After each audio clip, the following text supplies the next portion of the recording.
Welcome today to Money and Relationships. This is our second Get Savvy webinar of this calendar year. So if you've been around for a while, if we've been doing these Get Savvy webinars for quite a long time.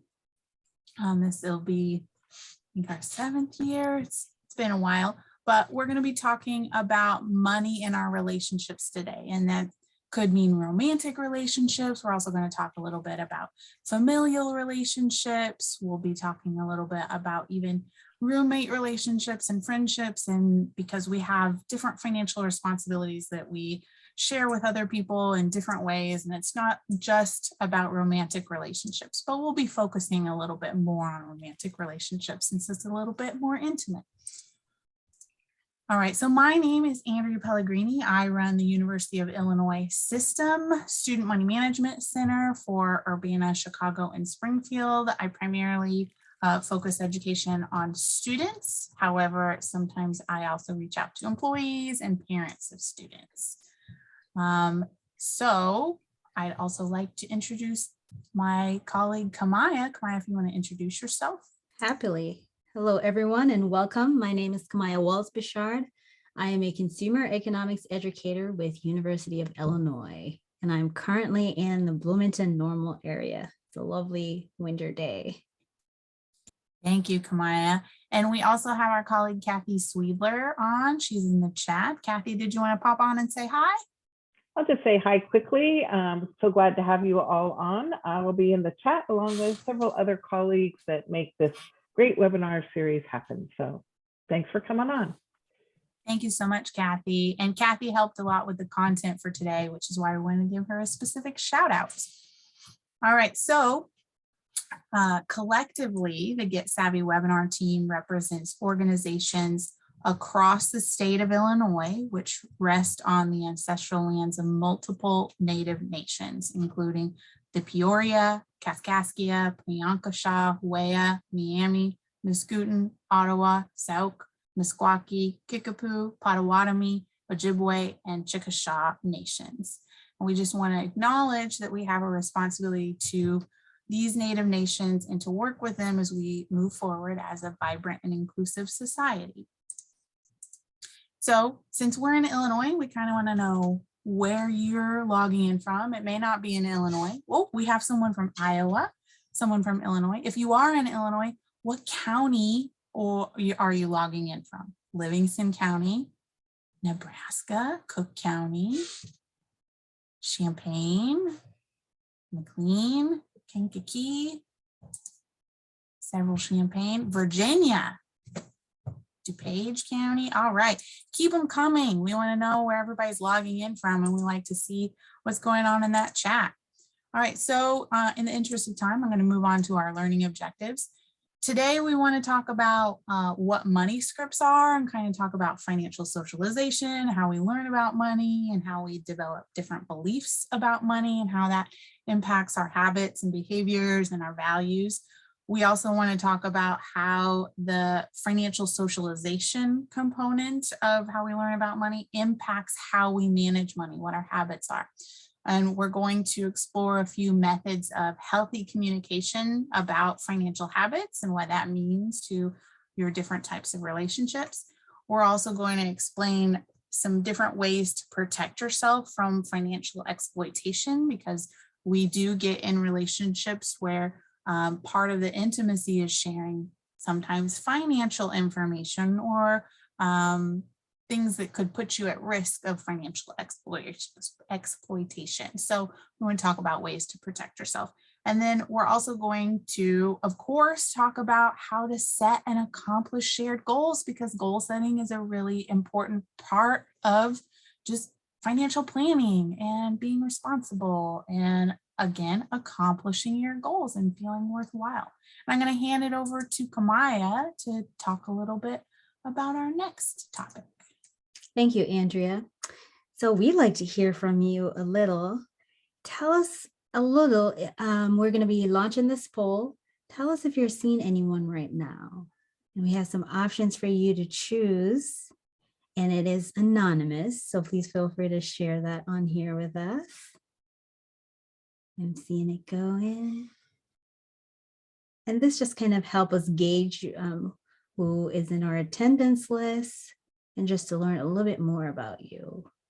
It looks like we have a lot of single, a lot of married, in relationships, some engaged, a few it's complicated. I think we've all been there. Mhm. Oh, like Kathy said, you need to scroll down to see all the choices. There's some more choices down below. Thank you for sharing in the chat. If you didn't get to use the poll, we appreciate that. I've gone ahead and ended the poll, so we have. Thank you, most of it. Kathy. So we have most of our folks listed on here as single, married, and like Andrea said, we have a few, it's complicated, and partnership, engaged. All right, thank you so much for sharing that. So for us, when we're talking about money and relationships, we like to start from the beginning. So we like to learn a little bit more about you, so kind of like your current situation now, but we also want to find out from you, what did you learn about money and how did you learn about money?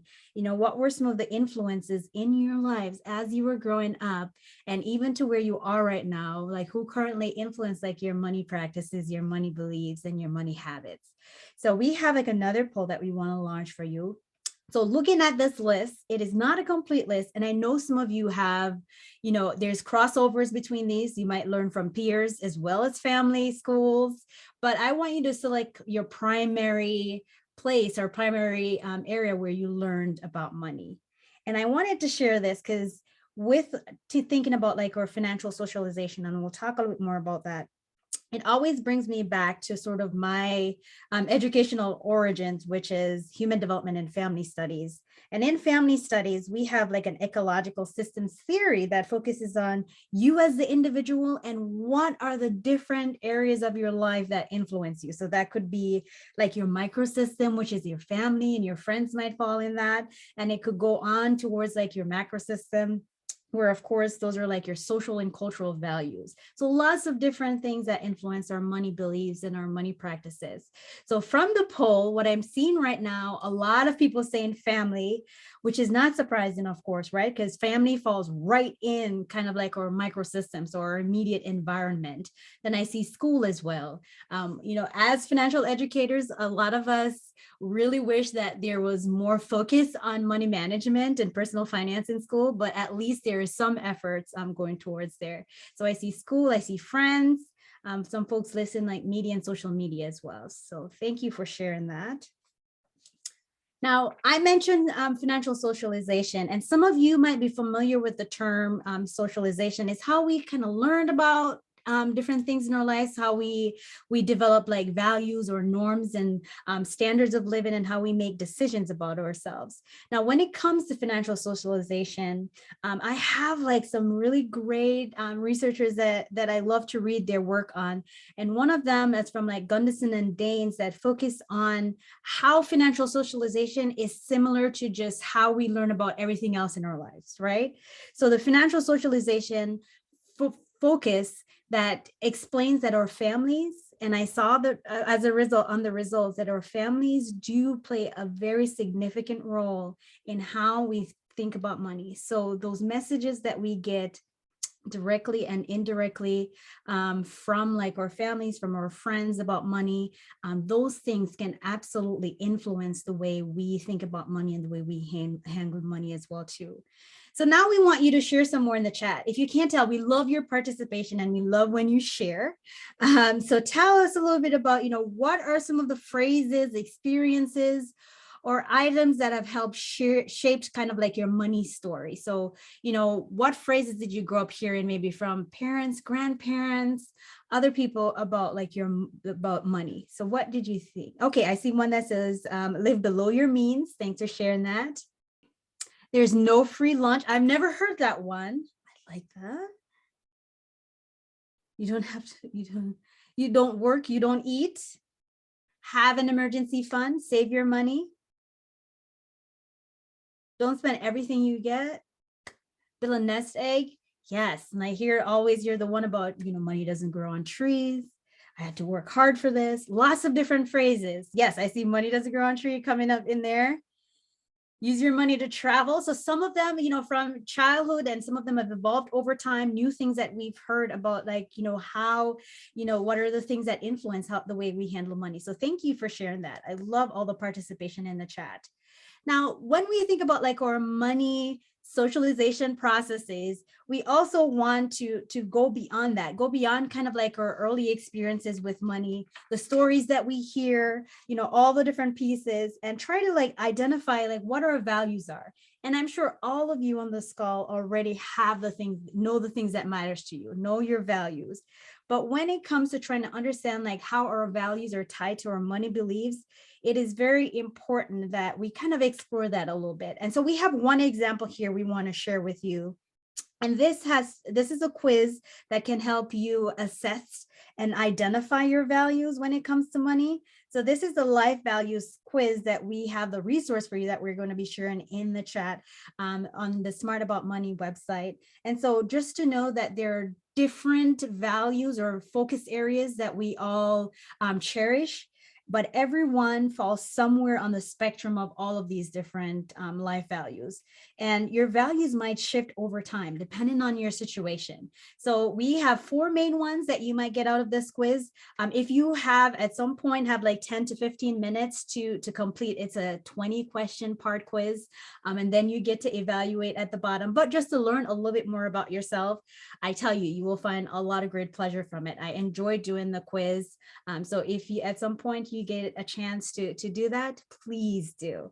So let's explore these values. So when we're looking at like these 4 main ones that come out of this quiz, and this is of course based on research that was published, and a lot of financial educators, advisors, and professionals who want to help us understand more about like our different value types. So when it comes to like your inner values, this focuses on kind of how you see yourself, finding out more about you, what your purpose is, understanding who you are, and how that might contribute to how you manage and handle your money. The other piece is kind of like that social values, and this connects us to others. It focuses on our sense of belonging, and it can definitely influence all the decisions that we make financially. So it could decide on, where we volunteer. It could help us decide, which political party or which organizations do I support. And that's based on the values that you have that are tied to you socially.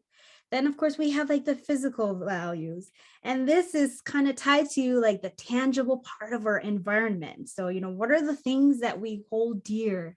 Where does our comfort lie? So for some of us, it might be in our home, and we might invest money in our home because we want that comfort. And for some people, when you think of like those physical comfort with home again, it could be, I want a home kind of like in like the city area, but I also want like a little cabin somewhere. So those are the pieces when it comes to like, your values, what matters to you, and how those things that matter to you affect the way you spend money. The other one is the physical values. Now with this one, it doesn't mean that you need to be wealthy or have like a lot of financial knowledge about managing like your finances overall. It means that you think carefully about, how you make like money decisions. So say, for example, with spending. So if this would be no surprise to someone that I rated kind of high on the financial piece, because I teach a lot about personal finance, and it's something that I focus on every day. So if you get a chance to do like this values quiz, it is fun for you to do. You can do it with others in your lives and see kind of like where they rank. And it also gives you description of each values and let you know that they're all interconnected. All right. So the other piece that I want to talk to you about is, as we're talking more about like values, just to reiterate that it is important when we're thinking about money to understand a little bit more about like how our values are tied to like our money beliefs. So in the chat, if you feel comfortable again, I would like you to kind of just list maybe like, your top 1 to 3 values. So off of this list, it's not a complete list, but it's one that highlights some of our key values. So if you want to take a quick look at this list and, either list from the list or anything that you can come up with on your own, just list your top values for me. So I see Andrea has education, independence, love.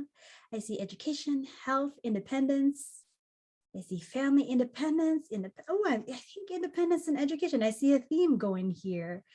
Family, health, leisure, safety. See education and love again. Friendships. Yes. Wonderful. Well, keep sharing those. Thank you for sharing those. Yes, these values play a central role in like our financial decision making.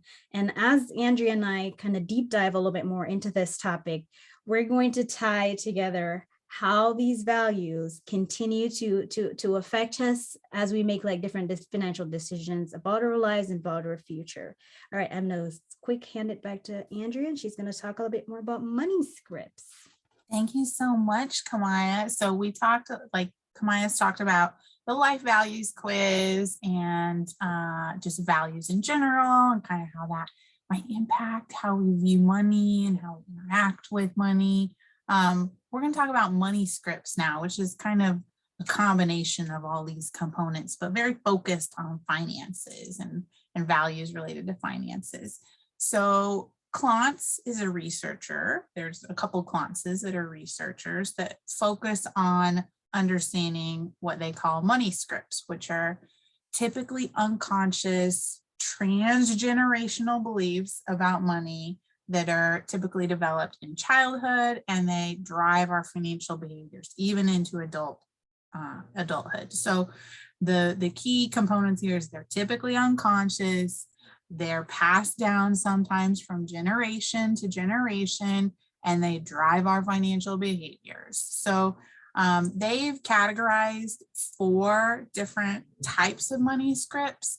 And these are like collections of different values or beliefs around money that have kind of similar themes. So there's money avoiders, which sometimes think that money is bad or that you don't deserve money.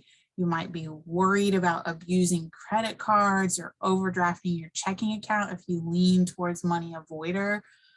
You might, if you lean towards money worshiper, this is the idea that more money will make things better and just increasing your income will help solve all your problems. That's obviously an extreme, but it's kind of the theme of that category of money script.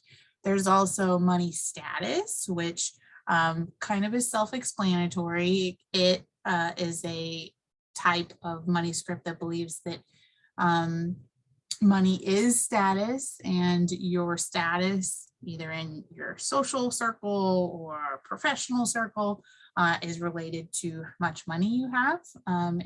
In this case, you might be over concerned with financial success, and you might be more materialistic. Again, that's an extreme.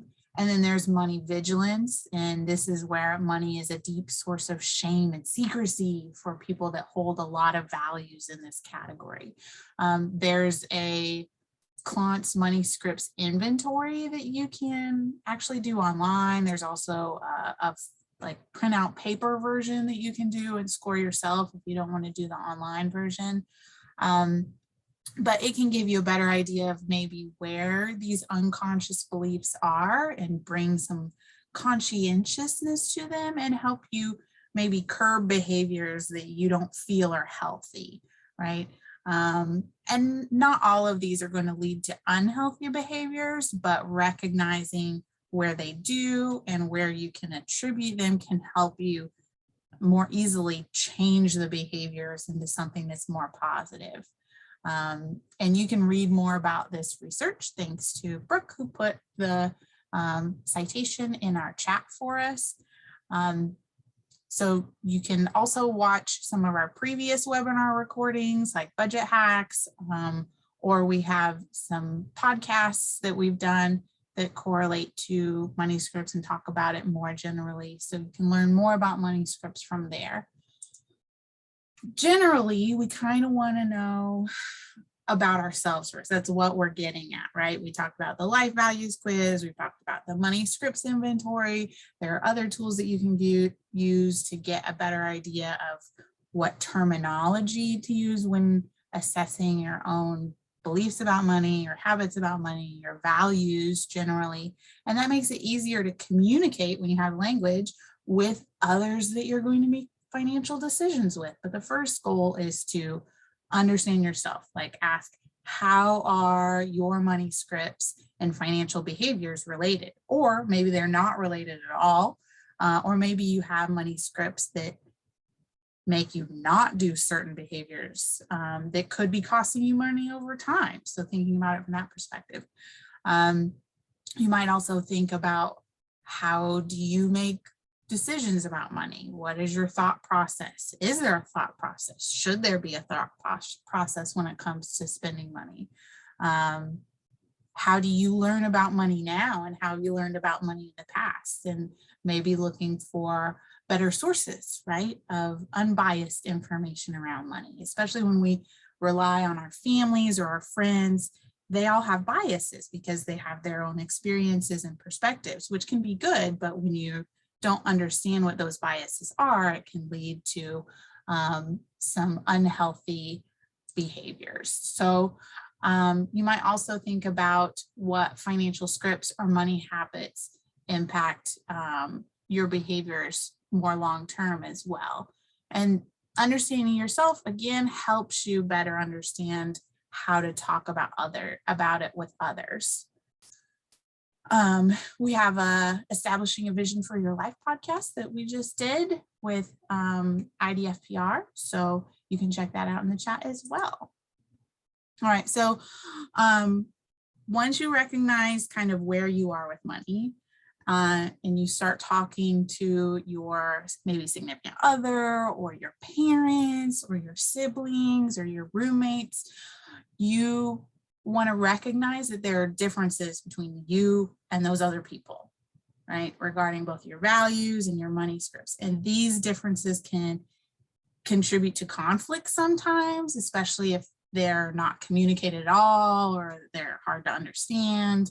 For example, maybe you have someone who really values contributing to charity, and that person makes most of the financial decisions. But you value personal savings. There could be conflict there, especially if you're not talking about who values what, and if there's not an equal say in where the money goes, for instance. That's why communicating and compromise is really important, especially when it comes to where differences could lead to conflict. And there might be a situation where your differences could benefit each other. They could complement each other, and recognizing where you might have strengths or your partner or family members might have strengths can help you better accomplish shared goals together. And it's important to acknowledge that differences don't have to be bad. They can be leveraged in different ways. It's all about how we communicate about those differences and acknowledge those differences. And they can change over time, right? So if you have a couple that's been together a long time, they might share more and more values, especially because they have shared experiences over time. And that might impact how your money scripts or values change over time as well, or become more similar or more different, depending on the situation. All right, I'm going to hand it back over to Kamaya to talk more about learning how to communicate with others. Yes. The way we communicate about money matters. It really does. And I know some of you on here are excellent communicators, but we want to share a few relationship examples and just like provide some ways of having like effective discussions around money, because even the most savvy of us, when it comes to engaging in conversation, the ones that are so well at communicating, we all have like drawbacks and blind spots when it comes to talking about money. So I want to share with you one of the examples which focus on romantic partnerships. It's one of my favorite to cover. So a researcher, Amanda Clayman, she is a financial therapist, and she's done a lot of work around financial intimacy. And so she listed several elements that she thinks is important or essential for financial intimacy. And the first one she focused on is like financial equality. So equality where partners have equal say and power in like the financial decision. So even if one partner is the primary earner, both partners have a say in what and how the money is spent. So when that occurs, that provide more of a balance in the relationship. But when there is an imbalance, that can create feelings of inadequacy, and it also might lead to like resentment.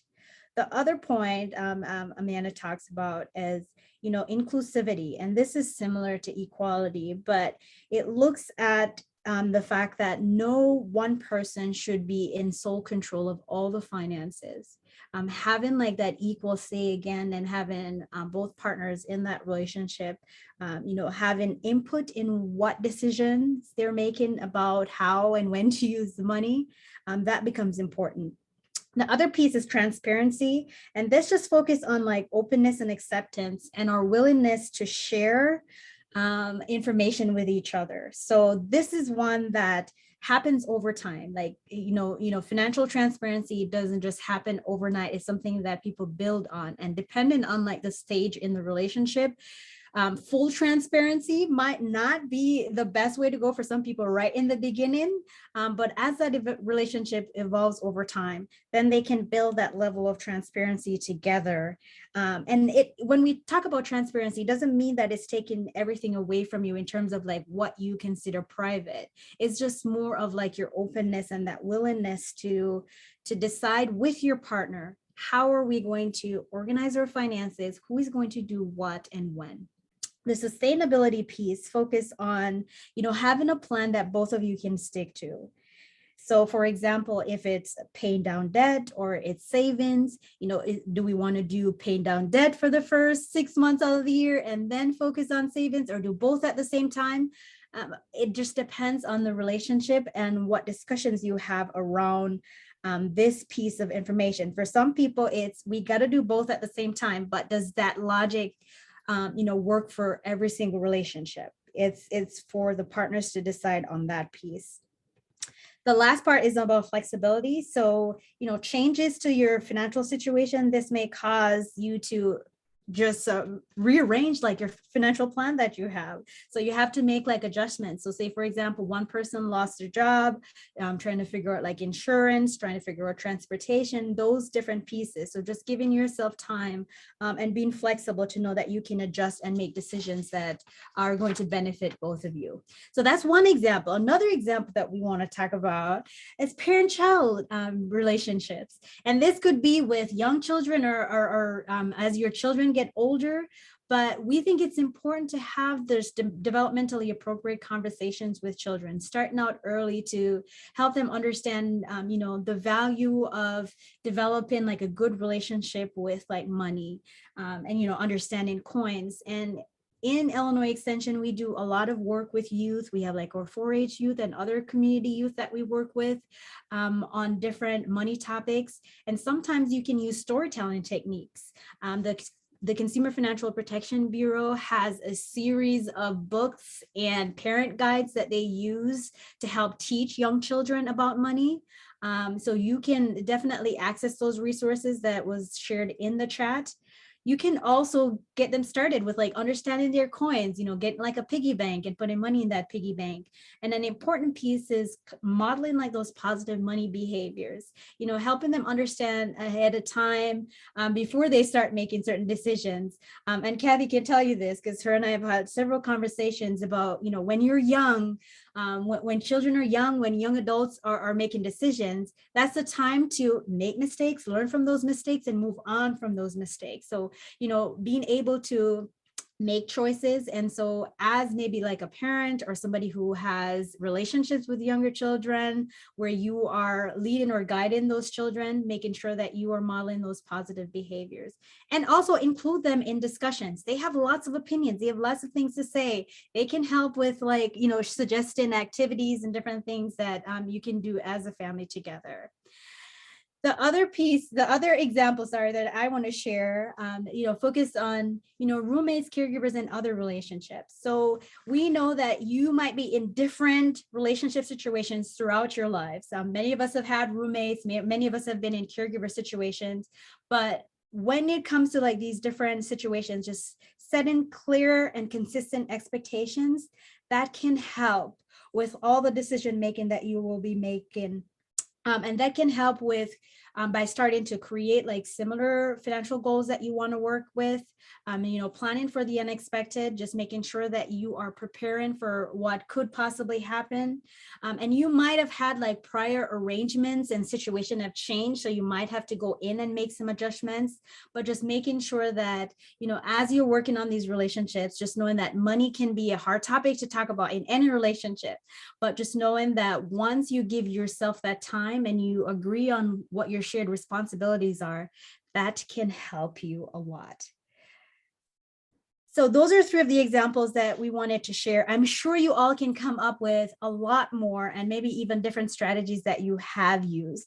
But we want to just like quickly highlight that, when it comes to money, it can be a very difficult topic to talk about. So no matter which relationship you're in or what type of relationship you're in, it can be very hard to talk about money. And it does matter in relationships. And even like our great communicators, just learning different techniques and tools that can help us with, reducing anxiety, reducing the stress that may arise from discussions about money, that becomes important. And research from FINRA, which is the Financial Industry Regulatory Authority, I said all of that very fast. So research from FINRA, showed that even before the pandemic, like a large percentage of US households had already been experiencing anxiety and stress about like their personal finances. So just knowing the fact that economic pressures are inevitable, this is one of those challenges that for a lot of us that we face, but learning to deal with, to communicate well with others in our lives, even when those pressures are on us, that becomes important. All right, so I think Andrea has a question for you here. I do have a question. So we've talked about all these different components that are related to money management and communication around money management. Do you have any specific strategies that you've used to help you talk with with others about money, regardless of the type of relationship that you have, be it a romantic relationship or a platonic relationship, a familial or caretaker kind of relationship, or you're trying to communicate with your parent and you're an adult, but they're still contributing? Like, what strategies have you tried to use to make it easier? If you can kind of put in the chat what you've used in the past, maybe you've never thought about it before, and this is the first time you're thinking about it. But some of us are very strategic in how we kind of approach difficult topics. So I'm sure some of us have thought about it. Set up a time without interruptions from children or other people. That might be hard depending on your situation. Try very hard to be perceived as non-judgmental. That can be very difficult, especially if you do have some opinions, right, about the situation. Understanding differences and compromising, yes. Starting a conversation with, guess what I learned at Zoom today. Hopefully today you learned something new, and that will help you in having conversations. Being straightforward, right? It does take practice, so doing a little bit at a time is great. Keeping money separate is a good, helpful thing for some people. Being in a quiet space, being honest, trying to be in a relaxed environment. Some people use avoidance, okay. Referring to your prenup, that can be a valuable tool depending on your situation. All right, a lot of being honest. So we're talking about some really good overall strategies, but I want to talk a little bit about, like, maybe if you haven't thought of strategies before, and this is the first time you've thought about strategies for talking about money, or maybe you've been in a money fight, right? You've had an argument about money. There's this phenomenon called harsh startup that may have been how that conversation about money started, that turned into a fight. This is basically when the initial part of your conversation has negative emotions in it. So it will quickly escalate from a conflict that is relatively neutral to super negative. And that can obviously impact how the conversation goes. So this research is from Archuleta, and you can read more about it in his paper. And I believe we're going to put the source. Yep. Thank you, Brooke, in the chat. So you can read more about it if you're very interested. But generally, we just wanted to give you kind of a term to refer to this idea of starting out with negative emotions, which doesn't help you come to compromise when you're talking about really anything, but especially when it comes to money. So when you are talking about money, you want to try to avoid harsh startup, right? Assess how you are feeling, right? We've talked a lot about how to assess how you're feeling, what your values are. It can even be making sure to take some slow breaths to slow down your heart rate so that you're in a better physical state to start a conversation. Obviously, you want to avoid being hangry. We all know we can get a little testy if we're both hungry and angry. So maybe after you've eaten a snack, if you're feeling hungry, but something needs to be addressed. Focus on using I statements rather than kind of sounding critical with you statements. For example, I might say that I am confused about why my partner spent $500 without talking to me, since it's a lot of money and rent's due this week, right?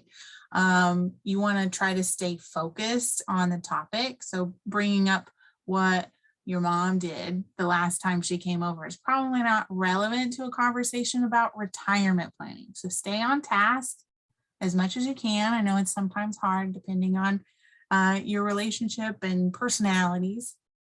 You also want to be mindful of both your own emotions and the emotions of the person on the other side of the conversation. Having just a one-sided conversation won't be productive. So just knowing maybe when to stop could be really valuable to helping preserve your relationship more long-term as well.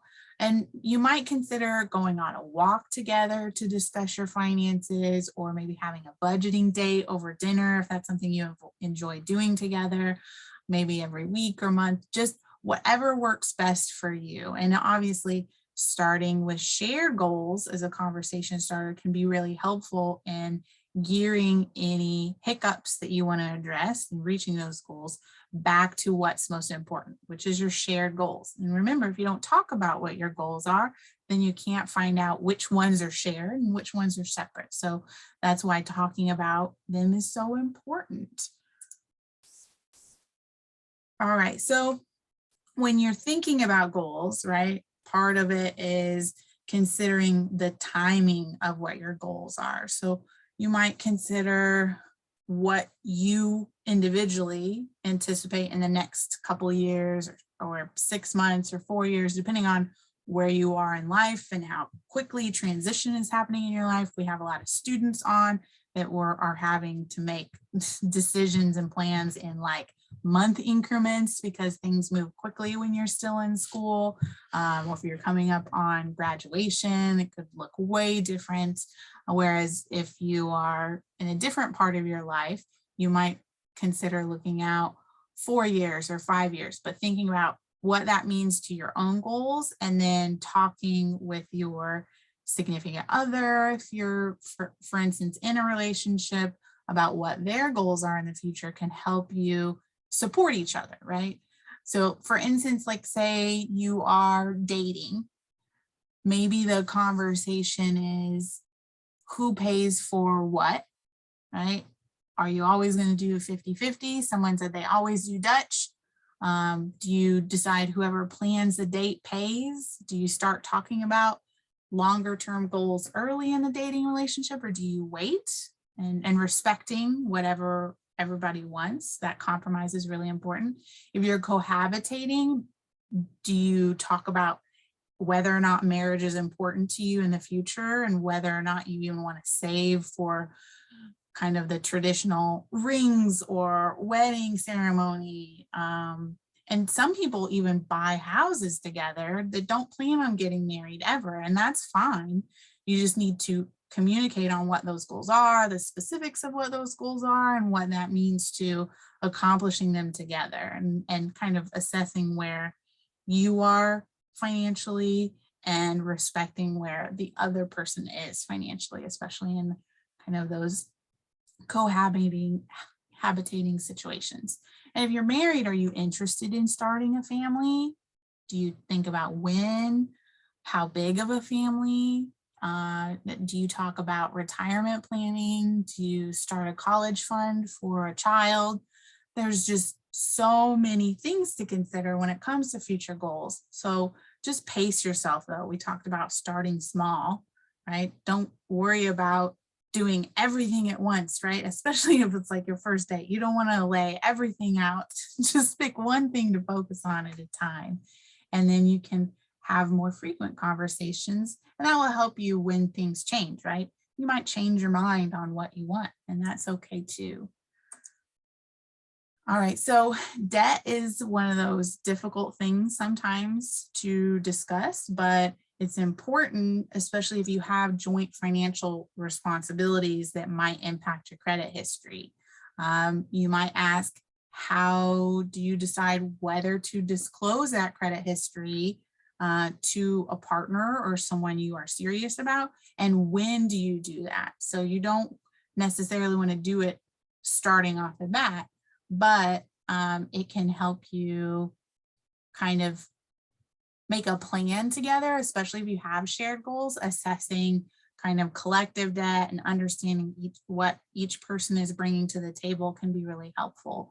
And even just asking your significant other or someone you're dating, have you checked your credit reports, can help them kind of think, oh, I didn't even know that was an option. I've had couples that I've talked to that one person had never thought to check their credit report, and it turns out that they had paid something off that ended up on their credit report as being past due, but they had paid it off. So that gives sometimes an opportunity for the person checking their credit report to resolve any issues before it gets to, oh, we're going to take out a loan together, right? So a little housekeeping when they're discussing debt can be helpful. And then a couple very specific topics of the debt discussion that you might want to talk about is credit reports and student loans. So credit reports might be helpful to talk about or pull and talk about if you're getting married, or possibly if you're cohabitating or joining accounts, just so you know what's going to end up shared. With student loans, if you're filing taxes jointly, it can impact income-driven repayment plans. Federal loans cannot be shared, but income-driven repayment plans can be impacted by your joint income or your adjusted gross income when you file taxes. So that's why it's important to talk about student loans when you're doing tax planning or estate planning together, for instance. So we just wanted to draw out those two things that you might want to talk about depending on where you are at in your relationship, obviously. All right, so when it comes to setting the expectations for who's going to pay for what and when are we going to do things and how are we going to do things, it might depend on where you are in that relationship, kind of like how we've already talked about. So depending on the stage of the relationship or the type of relationship that you have, maybe you discuss things a little bit differently. If you're maybe an adult who contributes to a parent or grandparent's expenses, having conversations about what you will and will not cover or what you're capable of covering is very important to have with the person who's expecting you to contribute to them.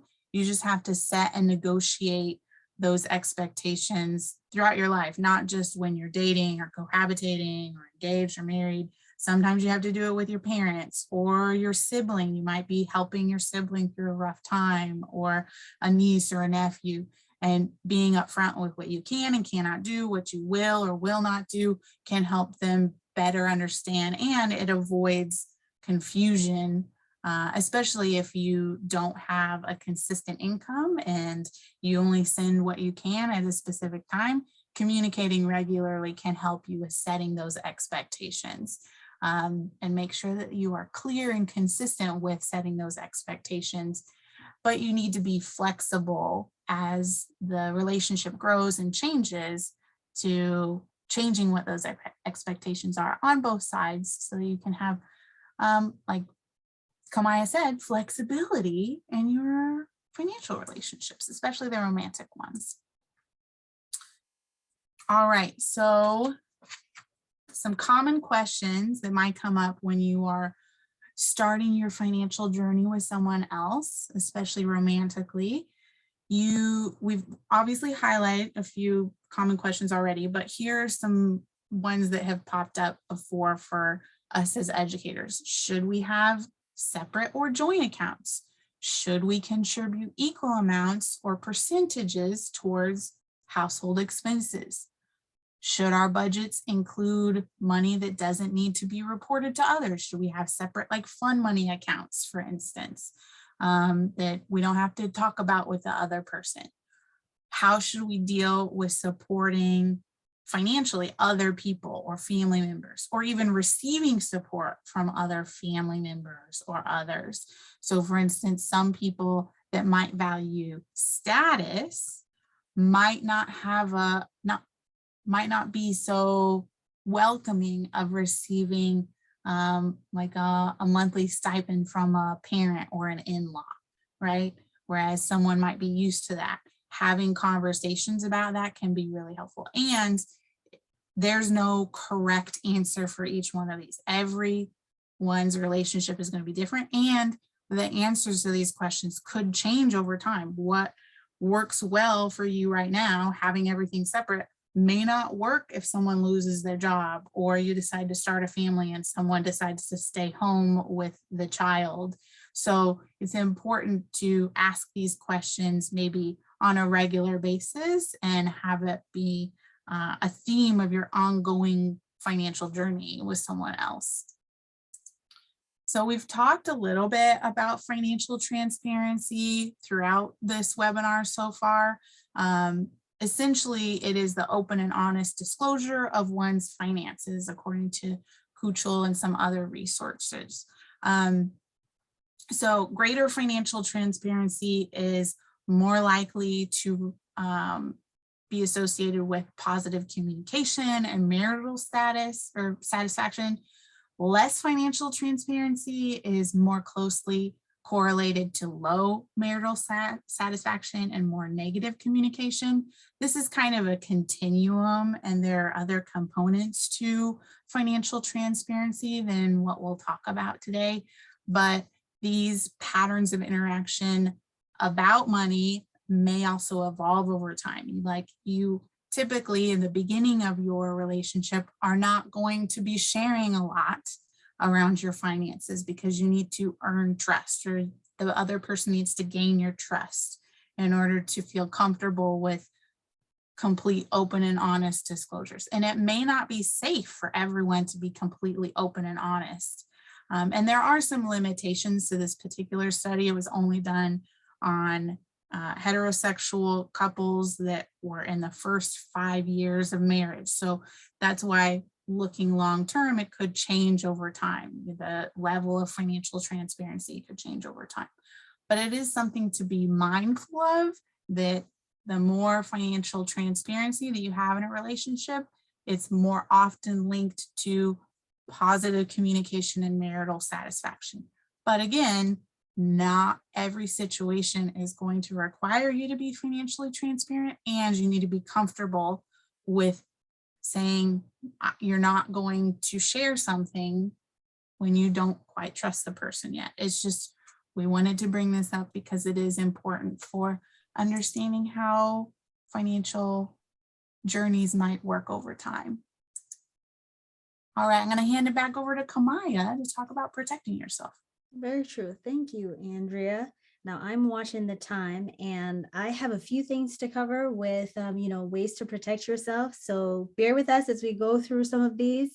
So far, we've talked about understanding your values, understanding yourself. But in this section, I'm going to try to pull together some examples, cautions, and considerations as we talk more about like money and relationships. So the first piece I'm going to focus on, is cohabitating. So whether now or in the future, it is always important to think about how you will divide like financial responsibilities.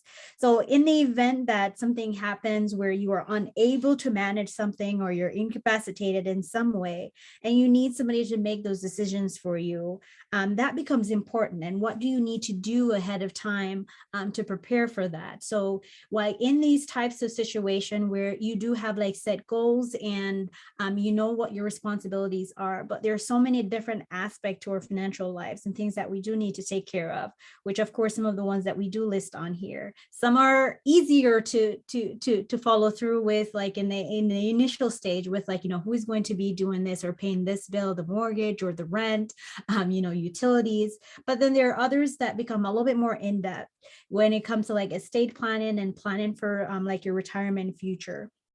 So just making sure that, whatever goals that you have, you are talking through those goals together. So say, for example, with like retirement planning, if you are in a situation where one person might see their retirement as, in a beach house. So they want to be by the beach, whereas somebody else might see it, as a cabin in the woods or having like a joint housing options with others. So it might be different. So having like those conversations and deciding how you want to have all of that arranged becomes important. The other piece that I want to talk about when it comes to protecting yourself is understanding like your roles as a co-signer and what that means for you as you make that commitment to go on a joint loan with another person. So a co-signer is another person who takes on the full responsibility of the loan. And, having a co-signer on a loan for the lender, it gives them like additional assurance that their loan will be repaid. So that's basically like, one of their goals for having co-signers on loans. So when you as a co-signer make this commitment, just understand that, if the person who borrows stop paying their loans or defaults on it in any way, that you are responsible for repaying that. And that, of course, can affect your ability in the future to make different, money decisions. So who knows what the future holds, right? And other things that you might be planning in the future. So just think about like what your responsibilities are as a co-signer and how that's going to affect like decisions that you're going to be making about your future. The other piece I want to talk about is authorized users. So an authorized user, or what they call piggybacking, this occurs when an individual becomes an authorized user on an account for the main purpose of trying to improve the other person's like credit history. So in other words, an authorized user is someone who is added to somebody else's like credit card. And the primary credit card holder is responsible for the account and is liable for the balance. And the authorized user is that secondary card holder who has permission to make purchases.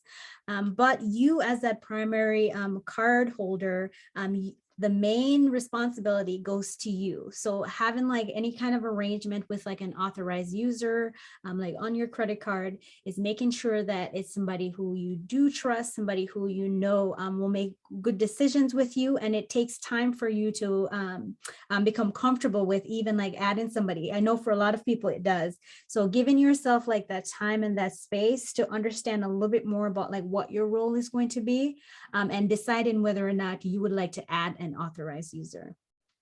Some other like considerations that we want you to think about as you are figuring out how to protect yourself.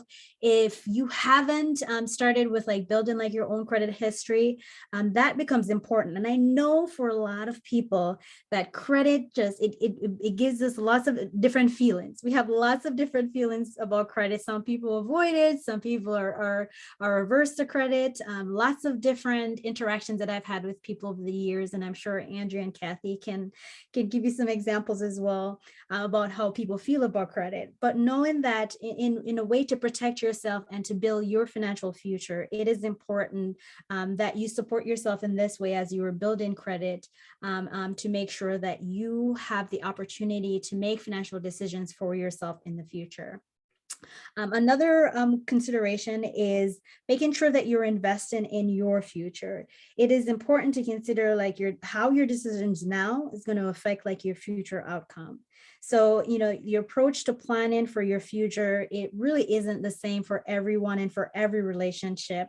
But when we think about like the different contexts in which we try to plan for a future, just making sure that when it comes to putting together your documentations, if you're planning for retirement, if you have it through employer or through a different source, making sure that you're putting your plan together and with your partner or family members, you're discussing like those shared goals again, and adding like beneficiaries to your account.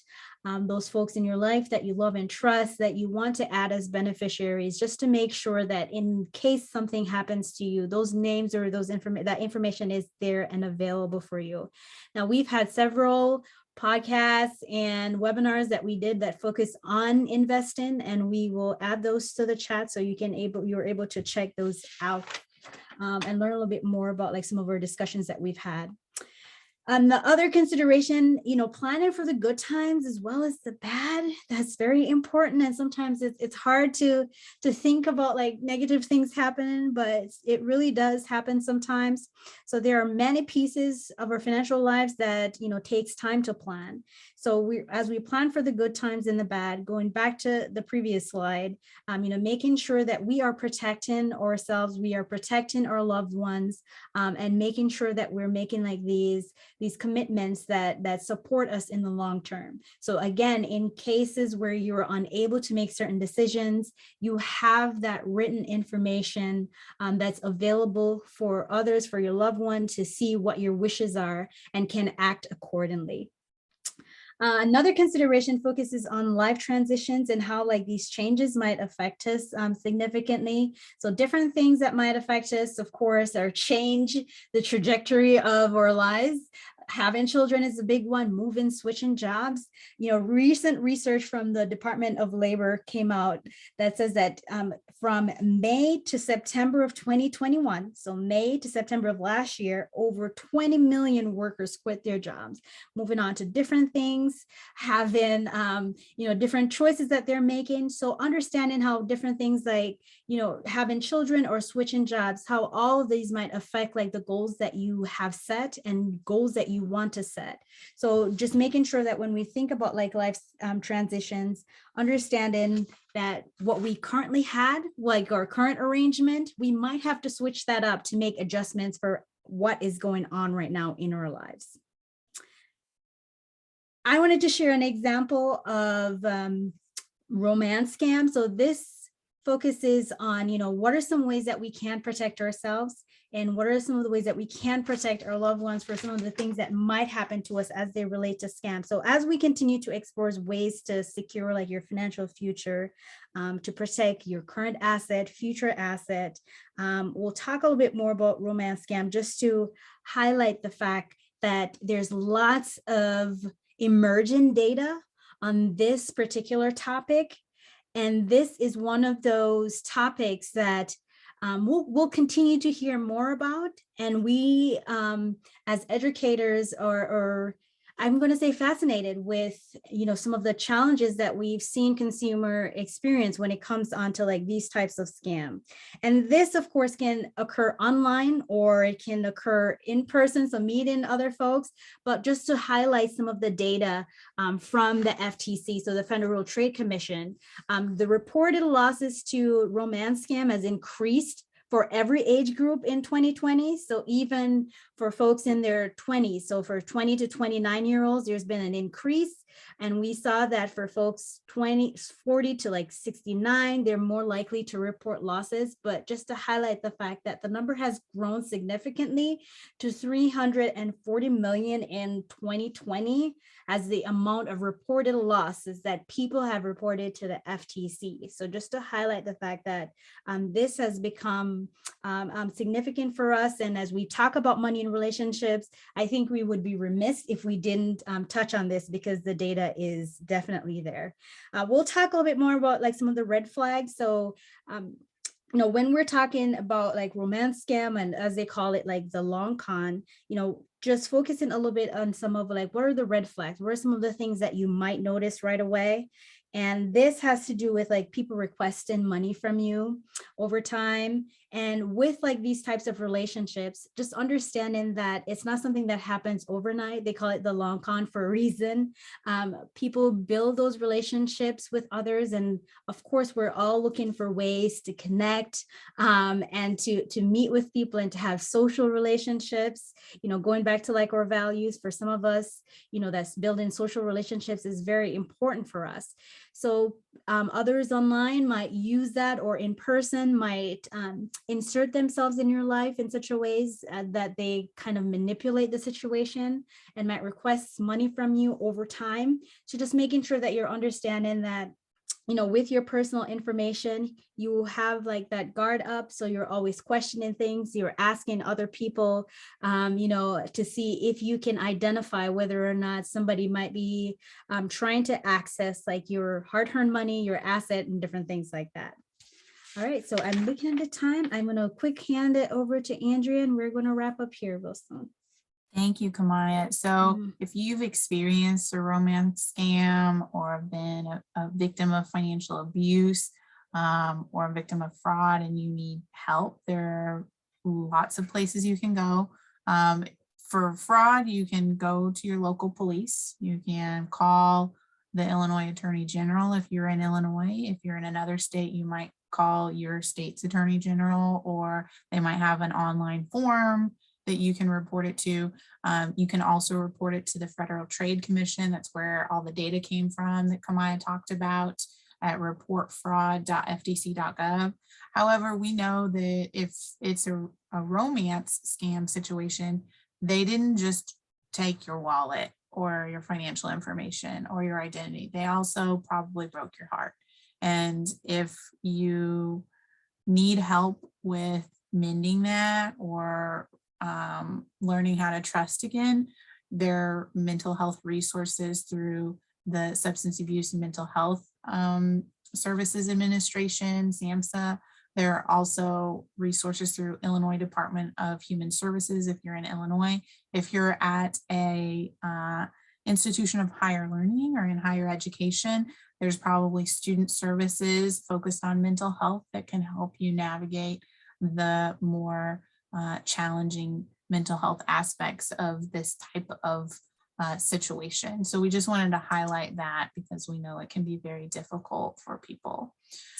So because we've talked about finances and shared goals, we also want to talk about satisfaction. That's kind of the goal of communicating about money, is kind of developing some financial satisfaction, which can be linked to financial behaviors and the quality of your relationships, as well as stress and your tolerance for risk.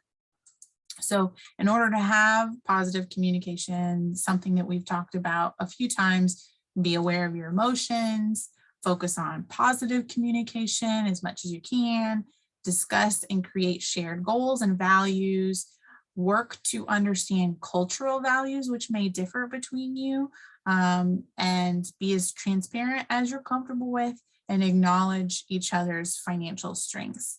So when you go to put this into practice, again, we're going to review, know yourself first, communicate what your wants, needs, and goals are to the degree that you can or are comfortable with within that type of relationship. Look for ways to save while you're dating or sharing experiences if you're not dating. Obviously, take steps to protect yourself. Learn how to talk about money with others, not just with your significant others, but children, other family members, friends, anyone that you share financial responsibilities with. And that will help you navigate financial uncertainties together. If you are interested in learning more about financial emergency preparedness, our next webinar is on March 30th at noon again, so you can check that out. You can watch some of our previous webinars, and this webinar recording will also go up on YouTube, and we will send out the webinar recording and any associated materials in a couple weeks, hopefully.